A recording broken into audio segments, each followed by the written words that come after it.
Juste une petite question sur l'Europe. Est-ce que c'est pas, je dirais, est-ce qu'il n'est pas là pour faire plaisir à Bruxelles? C'est vrai que cette réforme des retraites, c'est aussi une commande de Bruxelles, très probablement. Après, on appelle le président de la République, c'est le président des Françaises et des Français, et donc il doit prendre les décisions comme un grand, de façon souveraine.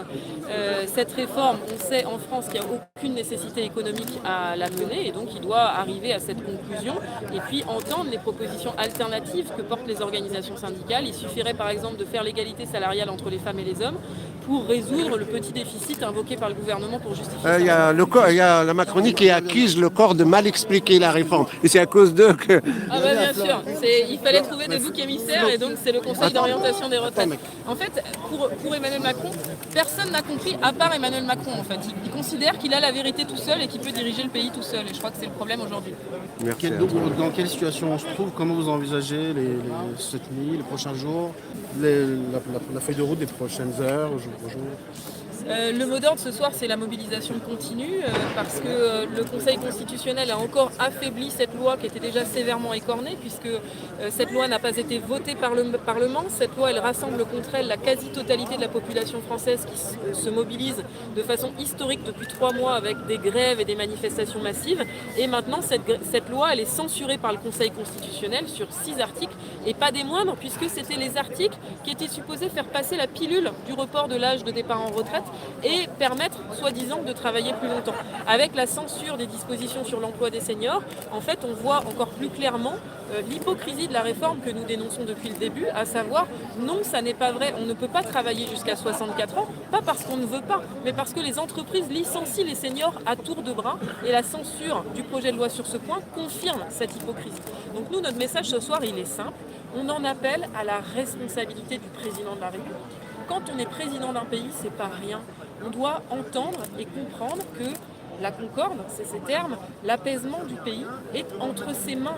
On a compris qu'il voulait cette réforme, d'accord, mais il faut qu'il comprenne qu'il est le seul en fait à vouloir cette réforme dans tout le pays.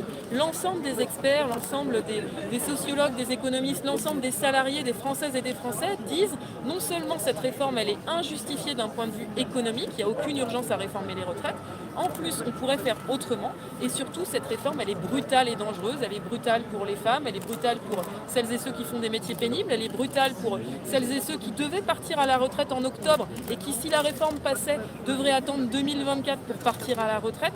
Tous ces éléments, ça confirme qu'il n'y a d'autre issue que de retirer la réforme des retraites. Sinon, le pays restera bloqué.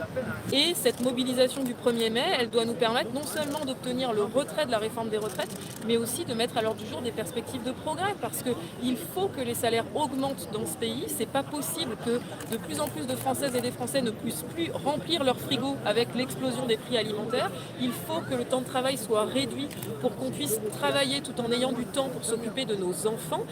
Il faut qu'il y ait des réponses qui soient apportées à la crise environnementale et c'est pour toutes ces raisons que nous appelons à manifester en grand le 1er mai. On ne peut pas diriger le pays, on ne peut pas gouverner le pays si la réforme n'est pas retirée. On voit bien que là aujourd'hui on est enfermé dans un blocage.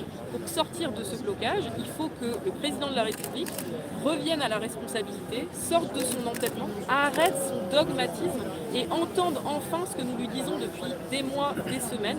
Il faut retirer cette réforme qui est injustifiée économiquement et violente socialement. Pour autant, la décision du Conseil constitutionnel, c'est une entaille supplémentaire dans cette réforme qui est déjà très abîmée depuis 3 mois, puisque c'est une réforme qui n'a pas été votée par le Parlement, elle n'a aucun caractère démocratique, c'est une réforme qui est contestée socialement avec des grèves, des manifestations inédites, parce qu'elle est d'une violence inouïe, et c'est maintenant une réforme qui est censurée par le Conseil constitutionnel.